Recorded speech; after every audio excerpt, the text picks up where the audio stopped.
نحمدہ و نصلی و نسلم علی رسولہ الکریم اما بعد فاعوذ باللہ من الشیطان الرجیم بسم اللہ الرحمن الرحیم باب الرؤیت الحلال باب چاند دیکھنا الفصل الاول پہلی فصل پہلی تاریخ سے لے کے تیسری تاریخ تک کے چاند کو ہلال کہتے ہیں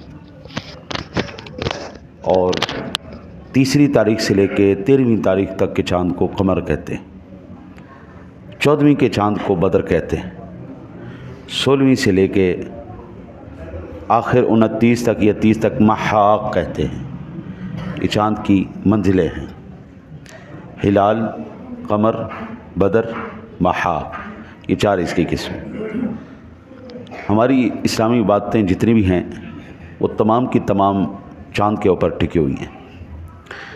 ہم شوال کا ہو، شعبان کا ہو یا رمضان کا ہو، یہ تمام کے تمام ہمارے جتنے بھی اعمال افعال ہیں یہ تمام کے تمام چاند کے اوپر ٹکے ہوئے ہیں۔ ہمارا عیسوی کیلنڈر کے ساتھ کوئی لینا دینا نہیں، ہمارا ہجری کیلنڈر ہے باقاعدہ۔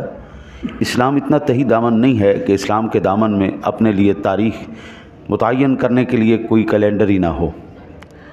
ہمارے پاس الحمدللہ رومنز لوگ ہیں، وہ عیسوی کیلنڈر کو فالو نہیں کرتے، عیسائی لوگ ہیں وہ اسلامی کیلنڈر کو فالو نہیں کرتے۔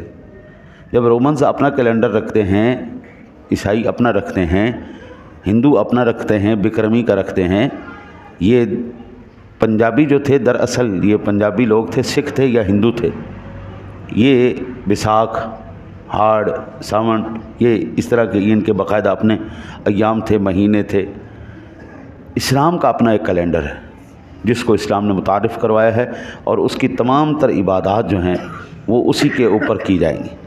اسی سے متعلق پہلے حدیث پاک عن ابن عمر قال قال رسول اللہ صلی اللہ علیہ وسلم لا تصوموا حتى تروا الهلال ولا تفطروا حتى تروه فإن غم عليكم فاقدروا له، وفي رواية قال الشهر 29 ليلة فلا تصوموا حتى تروه فإن غم عليكم فأكملوا العدة 30 متفق علیہ۔ بخاری مسلم شریف کی حدیث پاک ہے۔ حضرت ابن عمر رضی اللہ تعالیٰ عنہ روایت کرتے ہیں، وہ کہتے ہیں کہ رسول اللہ صلی اللہ علیہ وسلم نے ارشاد فرمایا، روزہ نہ رکھو حتیٰ کہ رمضان مبارک کا چاند دیکھ لو، افطار نہ کرو حتیٰ کہ چاند دیکھ لو۔ اگر تم پر ابر کی وجہ سے یعنی بادل چھا جائیں، چاند چھپ جائے تو مہینے کا اندازہ لگا لو۔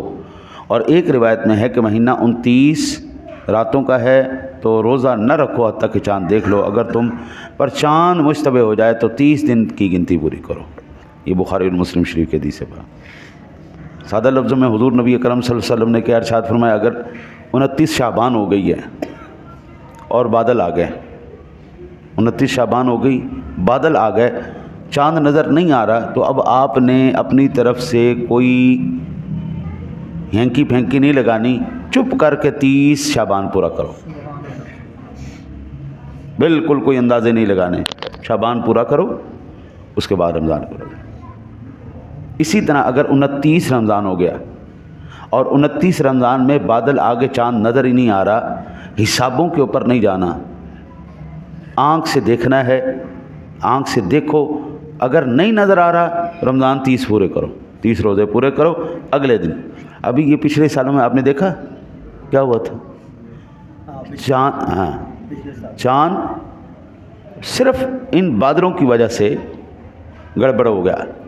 اب انہوں نے کیا کیا، اصل میں تھا 30 شعبان، 29 کو جھگڑا پڑا، 30 شعبان تھا اگلے دن، لیکن اعلان کروا دیا گیا جی یکم رمضان ہے، یکم رمضان کہلا دیا گیا 29 شعبان کو۔ اب اگلے دن وہ 30 تھا، لیکن عوام نے سارا روزہ رکھ لیا۔ اب ظاہری بات ہے ان کو مجبوراً پھر 29 رمضان کو، جو کہ 30واں روزہ تھا آگے، کیونکہ 31 روزے تو وہ کر نہیں سکتے تھے۔ بھئی اسلام کے اندر 31، 32، 33 کا کوئی دن نہیں، مہینہ نہیں ہے، تو اب انہوں نے ایک دن کھا لیا۔ اچھا ایک دفعہ ایسا ہوا جی کہ رمضان شریف کا اگلا دن تھا لیکن عید کا اعلان کر دیا گیا۔ اب کیا ہوا، آدھے لوگوں نے عیدیں پڑھی، آدھے لوگوں نے، یہ کیوں ہوا؟ یہ صرف اس لیے ہوا کہ ہم نے نبی کی بات نہیں مانی۔ نبی پاک صلی اللہ علیہ وسلم کہہ رہے ہیں اگر بادل آ جائیں تو تم لوگ 30 دن پورا کر لو۔ یہ بخاری اور مسلم شریف کی حدیث پاک ہے، صحیح ہے، سندن بالکل ٹھیک ہے۔ جب اتنی واضح طور پر حضور کی ایک فرمان موجود ہے تو پھر ہم اتنا شکوک و شبہات میں کیوں پڑتے ہیں؟ مجھے سمجھ میں نہیں آتی. انہوں نے باقاعدہ پورا رویت ہلال کمیٹی بنا دی اور پھر پورے اتنے بڑے بڑے موٹے موٹے مولوی بٹھا دیے خوب. اور اللہ کے بندے اتنی موٹی موٹی تنخواہیں لے رہے ہو, تمہیں یہ حدیث پاک ہی نہیں یاد آ رہی؟ یہ ایک حدیث نہیں ہے, یہ کئی حدیث ہیں. دیکھ رہے ہیں جی, مملکت اسلامیہ ہو اور اس کے اندر پھر اسلامی حکومت کا بھی دعوے دار ہو کہ یہ اسلامی جمہوریہ پاکستان ہے. پھر اس کے اندر یہ بھی کہا جائے کہ ہم تمام مسلمان ہیں, اپنی اسلام کے مطابق ہم سارے احکامات پر عمل کرتے ہیں. ہم نے باقاعدہ طور پر اتنی بڑی کمیٹی بنا دی ہے. ہم وہ کمیٹی اس لیے بنا کے بیٹھے ہوئے ہیں کہ جناب چاند دیکھنا ہے, صرف اتنی بڑی بڑی توپیں لگا کے بیٹھے ہوتے ہیں, جناب دیکھ رہے ہوتے ہیں چاند آیا نہیں آیا. یار ابھی تک مجھے نہیں سمجھ میں آ رہی کہ جب ایک بادل آ گئے, آپ کی سائنس ٹھیک ہے جو کہتی ہے کہتی رہے, میرے نبی کا فرمان سائنس سے آگے ہے. حضور نے ایک دفعہ کہہ دیا آنکھ سے دیکھنا ہے, دیکھ نظر آ گیا, نہیں آیا تو نہیں آیا یار, اس کے اوپر عمل کرو. عبادت سائنس کے اوپر عمل کرنے کا نام نہیں, عبادت اللہ رسول کی بات ماننے کا نام ہے. اللہ رسول نے جو کہا ہے وہی عبادت ہے. حضرت صفا مروہ پہ اللہ رسول نے کہا دوڑنا ہے, آپ آرام سے چلو آپ آرام سے, آپ کی عبادت ہو جائے گی؟ نہیں ہوگی, کیونکہ اللہ رسول نے یہ کہا ہی نہیں. عام روٹین میں آپ بھاگتے دوڑتے پھر اللہ کہتا خبردار وقار کے ساتھ آ, کیا ہو گیا تجھے, آرام سے چل, وقار کے ساتھ چل.